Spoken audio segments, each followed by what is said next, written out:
The Antitrust Law Section's 73rd Annual Spring Meeting starts on April 2nd, 2025 in Washington, D.C. The spring meeting is the largest gathering of competition, consumer protection, and data privacy professionals from around the world. Take advantage of the early bird registration discount through February 5th, 2025. For details and registration information, search 2025 Antitrust Spring Meeting or contact AT Registrar at americanbar.org. Welcome to our Curious Amalgam, the weekly podcast brought to you by the Antitrust Law Section of the American Bar Association. Our Curious Amalgam explores the fascinating and increasingly overlapping world of competition, consumer protection, data protection, and privacy law. Each week, we bring you leading global experts on the most compelling issues of the day. Enjoy the show. Welcome to our Curious Amalgam. I'm Jaclyn Phillips, and today's episode is how hot is cartel enforcement around the globe, checking the forecast for 2025 and beyond. Back in March of 2022, we spoke with today's guest about predictions for cartel enforcement around the globe. And because I know you'll be itching to go back and listen to it, that's episode of our Curious Amalgam number 160. At that time, we saw calls by the Biden administration for a return to global coordination, scrutiny of labor markets globally, and the world was focusing on economic recovery from the pandemic. Sitting here today, exactly 3 years later, in February 2025, a lot has changed. On today's episode, we will talk about the impact those changes have had and are likely to have on cartel enforcement and the trends that are likely to crystallize in 2025 and beyond. I'm here today with my co-host, James Hunsberger. Hey, James. Hey, Jaclyn. Great to see you. You too. Can you introduce us to today's guest, please? Absolutely. Today we have John Terzaken. John is an antitrust lawyer and the global co-chair of Simpson Thacher's antitrust and trade regulation practice, where he represents clients in criminal and civil antitrust matters involving a wide variety of industry sectors. His experience also includes 8 years at the U.S. Department of Justice Antitrust Division, where he rose to the position of Director of Criminal Enforcement, overseeing criminal enforcement and litigation nationwide. In the ABA Antitrust Law Section, John is also a member of the International Cartel Task Force. Welcome to our Curious Amalgam, John. Thank you for having me. Looking back at the beginning of 2022 and where we are now, which of your predictions at that time turned out to be true? What has changed? And were there any unexpected developments? Well, a lot has changed, certainly around cartel enforcement generally over the course of that time. I think comparing the two areas is a pretty interesting way to look at how things have developed, because there are some parallels, starting first with sort of the focus of enforcement. If we look back to 2022, what we were talking about at that time was that cartel enforcement had very much become an inward exercise that is a nationwide looking exercise as opposed to an international looking exercise. And so a lot of international cases had fallen away and there was a very domestic focus. I think looking to 2025, not a whole lot has changed. There was an expected shift in 2022, and that was one of the forecasts that we were looking forward to under the Biden administration, as there may be a return to international cartel enforcement. There were some flashes of that we saw over the course of the Biden administration tenure, but not a full return. It still continued to be very domestic. But I think a number of the other topics, and maybe we'll touch on some of them this morning, that were the subject of that 2022 report, also, I think, didn't necessarily pan out. Not that they weren't true predictions, but maybe the activity itself didn't actually turn out to be largely successful by the department. One of those, for example, is in the labor market space. 2022, obviously, we were talking about what was a very aggressive start by the Department of Justice in focusing on labor cases, and other jurisdictions around the world starting to get interested in them. What we saw is a lot of those cases play out over that period. And, as maybe we'll talk a little bit more this morning, not a whole lot of success that came out of the back end of that. Similarly, I think another interesting topic that we might dive into is around ESG, and specifically around sustainability type exercises. We were talking in 2022 about some shifts in thinking about antitrust enforcers, about whether or not they were going to allow for greater collaboration among competitors for sustainability goals and other ESG goals. That certainly was something that clients, I think, were looking forward to, and there were some regulations and guidance that were put out by the EC and other jurisdictions. The U.S. never really followed suit. And in fact, what we're seeing now in 2025 is there may be a pretty stark division in the world between the way the United States is thinking about collaboration in the ESG space and the way the rest of the world may be thinking about that, with there being real risks of that collaboration existing in the U.S., whereas other parts of the world, those risks may not be the same. Last area I'll just touch on, which is an obvious one, and I think a lot of us in the antitrust world are focused on, is technology. I think that is one parallel that we continue to see back from 2022 to today. It was a heavy focus in 2022. It will continue to be a heavy focus. The difference now being that AI is really the name of the game. So less about just traditional technology and platforms, but more about the role of artificial intelligence. Thanks, John. That's super interesting and a good overview. And we look forward to diving into some of those topics a bit more today. What do you make of the continued lower overall fine levels compared to the early to mid 2010s? Yeah, I think it's worth saying at the outset, we talked about this in 2022, that fine levels are really just a proxy for thinking about how aggressive enforcement is, right? It's an imperfect measure, but at least it's helpful in looking at those fine figures to determine the size and magnitude of the cases that the antitrust enforcers are focused on. I think one of the things that you reflect on, though, is you really have seen a pretty dramatic dive in those figures when you look back to the 2010s and looking forward.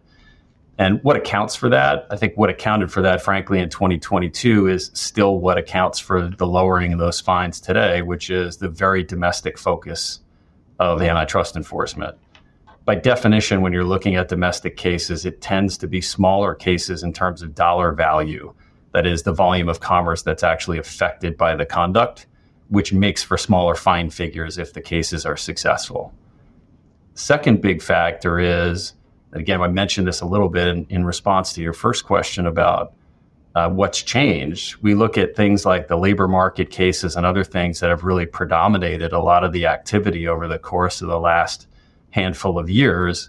Those cases have been on what I would consider to be the novel side of cartel enforcement, not your traditional bricks and mortar price fixing, bid rigging, market allocation cases, and let's say the concrete industry or other spaces where we've seen cartel cases being traditionally brought, but in a more aggressive posture where even the Department of Justice has changed its view about the criminality of that conduct. When you have novel cases, a lot of times the courts aren't willing to accept them and they just don't pan out. And that was the case for a number of actions that were brought by the department, at least here in the States. And then, last issue is maybe just a plug for all of us who are compliance professionals, in addition to being defense attorneys or otherwise, that I think there's good reason to think that at least as relates to traditional cartel activity, there has been some taking hold in large corporations and smaller corporations for that matter of really aggressive compliance, which helps to root out and prevent a lot of this activity from occurring in the first place. Yeah, that's really interesting, and we appreciate that overview. As you suggest, John, the Biden years were still very active despite these lower fine levels. What do you view as the legacy of criminal antitrust enforcement from the Biden years? Yeah, I think I make 2 points on that. One is certainly that the Biden administration was very aggressive in trying to push enforcement, and maybe push enforcement in a way that they were attempting to really reshape the way enforcement was thought about from just a core antitrust principle perspective. And so one of the things you can point to, for example, is the Antitrust Division's push for renewing criminal prosecution under Section 2 of the Sherman Act.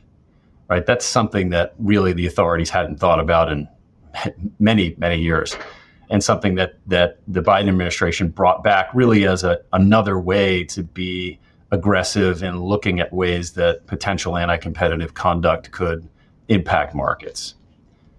The other, I think, significant point that flows from that, though, is coming along with what might be considered very overly aggressive enforcement, stretching the bounds of what traditional principles were, came a lot of setbacks that I think are going to linger a little bit in the ability of cartel enforcers to prosecute going out into the future.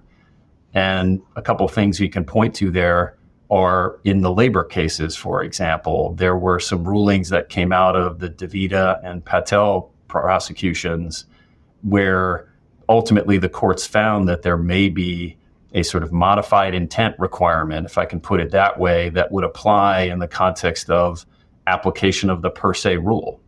So obviously cartel offenses under the per se rule of general intent crimes, you don't have to prove intent. You just have to prove knowledge that what you were doing was wrong. In this context, now the court had imported a potential intent requirement. That's going to frustrate, or has the potential to frustrate, future prosecutions under the per se rule, at least in that area and possibly bleeding out into others. Another big decision that came down was the Brubaker decision in the context of the bid rigging cases, where again, in that prosecution, the department ultimately chose to push to appeal that ruling and were unsuccessful. And that ruling looks at vertical relationships between companies. So companies that may both be horizontal competitors and at the same time interact with each other vertically. The court didn't see in that context a reason to apply the per se rule. So I think there's a lot of challenges that come from some of the reshaping that the Biden administration attempted to do to criminal enforcement. Thanks, John. We've just taken a look back at the Biden years. Now let's look ahead to the Trump years. With all the geopolitical and international trade developments in the world at the moment, what impact, if any, do you anticipate on cartel enforcement in the U.S. and in other jurisdictions? Yeah, I think what we will continue to see is a lot of focus domestically. I think we'll see a reboot of what we saw under what we'll call Trump 1.0, which was a shift to look mostly at domestic activity and move away from instincts to focus more on international cartels or international activity. I think that will continue to be the case, which will likely drive the sort of continued metrics that we've seen. That is, we don't expect a huge bump in cartel fines. Again, that doesn't mean there won't be a lot of activity. It just means that the kinds of cases they're likely to be hyper-focused on will be ones that will be domestic in nature. I think the second issue that we're likely to see is we are likely to see a sort of reversion to the mean, if you will, in terms of thinking about how criminal prosecutions go forward and on what basis. That is, thinking more about traditional cases as opposed to more of the novel principles that maybe were put into place under the last administration. So looking for the straightforward bid rigging, market allocation, price fixing cases in areas where they have traditionally been successful. So infrastructure projects, those types of things. I think the last big area is really around resources. So, this current administration is very focused on figuring out how to right-size the government. And the right-sizing of the government includes cutting employees and reducing resources. And that reduction in force, potentially at the Department of Justice, could have some impact on the number of cases that the department is able to handle at any one time. Thanks, Sean. That's really interesting. And within the Department of Justice, do you anticipate any shifting of responsibilities when it comes to criminal enforcement as between Main Justice and potentially U.S. attorneys' offices? I think there's definitely a potential, right? We've already seen the administration take the view that they are going to deprioritize FCPA enforcement. And where they are going to pursue FCPA enforcement, they are deputizing, if you will, the U.S. attorneys' offices to bring those cases. So pushing, if you will, that docket out to the U.S. attorney's offices to focus on.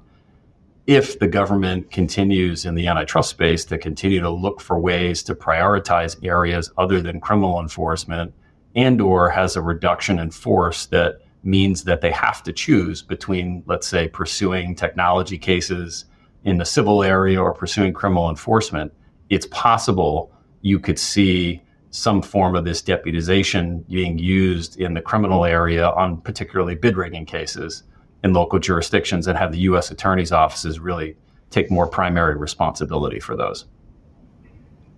That's really interesting and appreciate your perspective on that. Now, let's discuss some of the key developments that you're expecting in the U.S. and global cartel enforcement in 2025. You touched on some of these in your intro. For the benefit of our listeners, John and his team at Simpson Thacher have recently published a 2025 global cartel forecast. We'll link to this in the show notes and on our Curious Amalgam website. So first, John, you alluded to technology and artificial intelligence in your overview. Obviously, AI is impacting all aspects of the global economy. It was an important area of focus for the Biden antitrust leaders and for other global agencies. What do you anticipate in terms of cartel enforcement related to AI under the Trump administration? Yeah, I think we'll see much of the same. That is, it will continue to be a very strong focus of the new administration and, frankly, enforcers around the world. I don't think that shift is going to change. There is a lot of hand-wringing just outside of the antitrust space in general about what the impact of AI will be, obviously, on all of the jobs that we perform and how it's going to impact culture and society generally. And antitrust is no exception to the hyper-focus on that. We have already seen in the cartel space the antitrust division publicly get involved in the means of filing statements of interest in civil cases to try to express their views on why they think certain conduct in the AI space could constitute cartel activity. We're also aware from public reporting that the department has looked very hard at certain of those fact sets, particularly in the real estate spaces, ultimately didn't pursue those as criminal cases, but have definitely expressed interest. I have little doubt that the next administration will continue to focus there. And if you look at the public comments, whether that be in the EC or in any of the areas in Asia and other places in the world, AI continues to dominate a lot of the discussion about areas that people are particularly concerned about, mostly from the ability of competitors to maybe have too much or too close collaboration or information sharing through use of a shared algorithm. Thanks, John. I want to turn to another topic that you touched on in your intro, and that's ESG and sustainability and related issues. I know that's something you covered back in 2022. And how do you expect this next administration to approach these issues? Yeah, I think this is one area I was commenting at the outset where you can expect a pretty dramatic change in focus. The last administration was pretty muted in its views about ESG. And in fact, if you look back at some of the Senate and congressional hearings where John Cantor spoke about enforcement, he was asked a number of questions about, from really the red side of the aisle, about whether or not ESG collaboration could constitute a cartel. And the answers there were not exactly on point in terms of accepting or rejecting whether you could, but really trying to not answer the question, if you will. I think this administration has been a little more vocal about that. And in fact, if you look at Gail Slater's confirmation hearing, although her questions were focused more on DEI collaborations, but very close to the ESG space, she was very clear that she has concerns in that area. And the use of essentially collaborative forums for people to take positions about how they're viewing certain what they consider to be cultural issues is going to be an area of concern that they may pursue as collusion. And so I think the clarity of her comments will tell you that there is very likely going to be a heavy emphasis on ESG and also DEI issues in a way that the past administration was not as much focused on using cartel enforcement, at least for that purpose. Thanks, John. Will be very interesting to see how that plays out, given the clarity of those comments. What are you thinking in terms of how international enforcers are still looking at ESG or any changes we see on a global scale? Yeah, and I think that's going to be the divergence, right? Because when we were talking back in 2022, I know one of the things that certainly we were projecting was there's a good chance that the United States was going to follow the rest of the world in accepting that there may be certain circumstances where it is pro-competitive or at least pro-world for purposes of enhancing environmental and other goals for competitors to get together to collaborate on how they can, for example, increase sustainability or other things in their specific area. We didn't see that. And so now, of course, as we were just talking, there's going to be this divergence between the US and what I expect the rest of the world to continue to follow, which is collaboration will be encouraged and promoted, whereas in the US, it may be subject to prosecution or investigation at least. And so I think that's going to have a chilling effect, frankly, on a lot of collaboration in this area, because many companies obviously operate globally, and you don't want to do with one hand which could cause you to be prosecuted with the other. Yeah, absolutely. And we're just move quickly to another area where we may see some divergence, I think, and that's employee rights and labor market cases. You had already mentioned, how we've started to see things shake out in the courts given the previous administration's view and actions on labor issues. What are you expecting? Yeah, I think in this administration, there will continue to be a focus on these cases, although it will be different, right? The divergence here will be what kind of case really qualifies for criminal prosecution. And that's going to be based, I think, on the learning that the department has gone through in attempting to prosecute a number of these cases over the course of the Biden administration. I mean, let's not forget that it was under the Trump administration, actually, that the first wage fixing and no poach cases and other things really came to fruition. A lot of them happened to be prosecuted then during the Biden administration. But both administrations were party to those investigations and were really promoting that agenda. I don't think in the Trump 2.0 era that we're going to see any less focus on it, but I do think the learning will inform what cases they select for purposes of investing in investigation and prosecution. And what they'll be looking for are cases that have real hallmarks of harm, that is, people who really weren't able to be moved, deliberate actions meant to restrain people, not in the context of offhanded comments or the hypothetical context that potentially people couldn't have moved or they could have been harmed, but actual demonstration of that was really lacking in the last cases that the department brought in this area. I also think in connection with how the department will look at those cases, there's also going to be a heavy focus on whether those cases should continue to be brought criminally. It is just proven out in the context of these last set of cases that these kinds of cases are very difficult to demonstrate to a jury that they should be prosecuted criminally. Whereas the department may take the view that from a civil perspective, there's a reason to continue to prosecute these cases, but maybe under a burden that isn't quite as high as beyond a reasonable doubt. Thanks, John. That's a really interesting example and case study of the importance of the judicial check on antitrust enforcement and having an impact on enforcement going forward. As a final topic, let's talk about something you previewed in your outline at the beginning, which is that in recent years, we haven't seen much in the way of large multi-jurisdictional cartel investigations like we saw, for example, in auto parts. At the same time, we've seen a huge proliferation of cartel enforcement regimes around the world, as well as more private damages actions that are brought in jurisdictions outside the United States. Against this backdrop and in light of President Trump's America First agenda, what do you see on the horizon in terms of global enforcement versus more domestic focused enforcement? Yeah, I mean, as I've said throughout my comments, I think while there were some flashes of global coordination in the international cartel space to try to get back to more international cartel prosecution, it just didn't play out. There were some cases, there were some investigations, but they didn't turn out to be of the kind like in auto parts or others that we have seen historically. That doesn't mean necessarily that there are a lot of international cartel cases out there that are just being overlooked. It may mean that, again, compliance has done its job or those cases don't exist. It could also, though, be a reflection of what has been historically in the U.S., and I think true of other jurisdictions as well. This isn't to point fingers at the U.S. There has been a lot of inward looking by a lot of jurisdictions about focusing enforcement dollars and resources on taking care of the economy that those laws were meant to protect, which often means looking internally at how that economy is working and where there are anti-competitive activities that are restraining it, taking those first and prioritizing those for prosecution.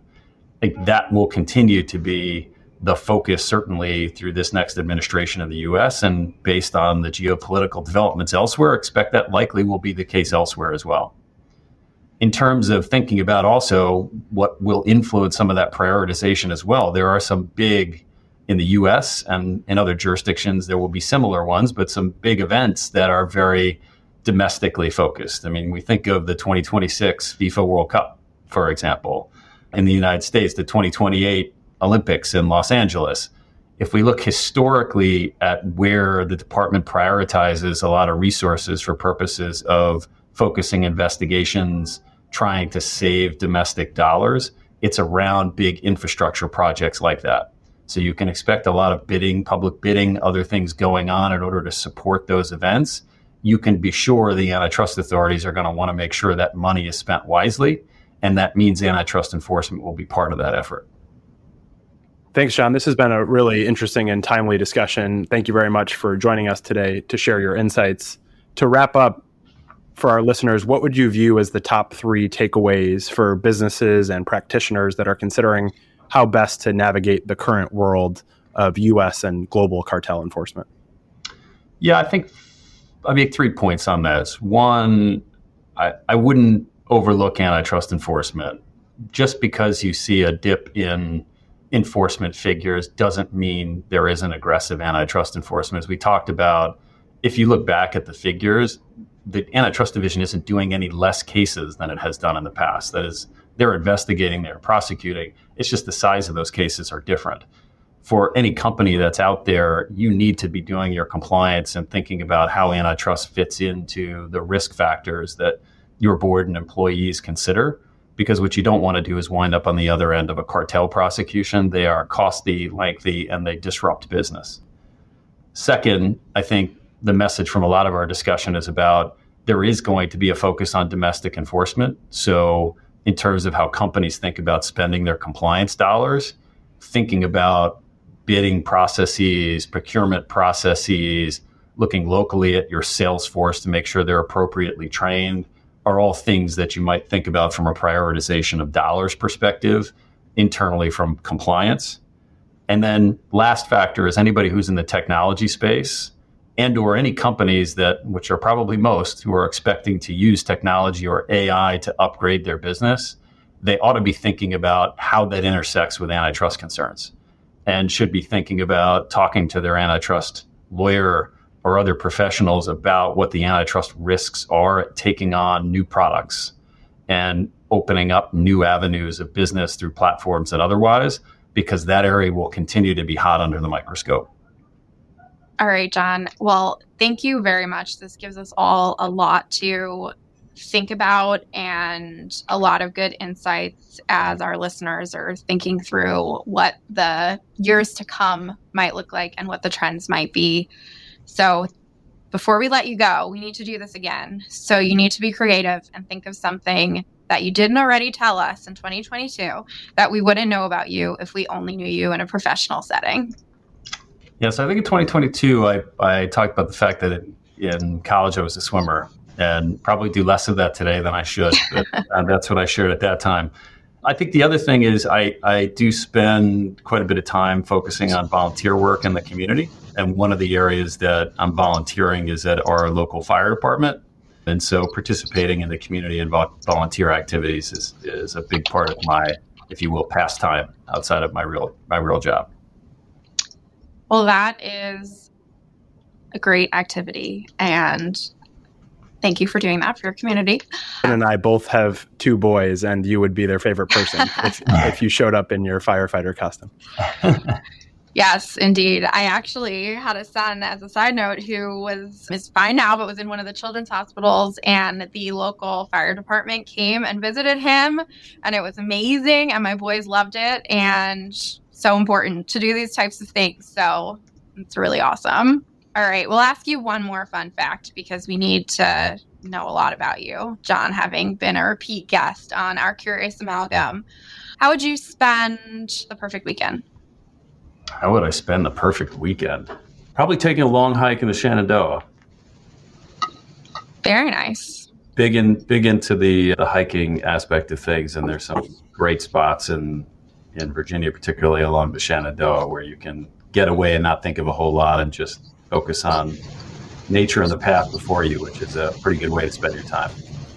Absolutely. James and I are both Northern Virginians, so definitely agree with you there. Well, thank you so much for coming on again. These insights have been awesome and really interesting. And for our listeners, we'll see you next time on our Curious Amalgam.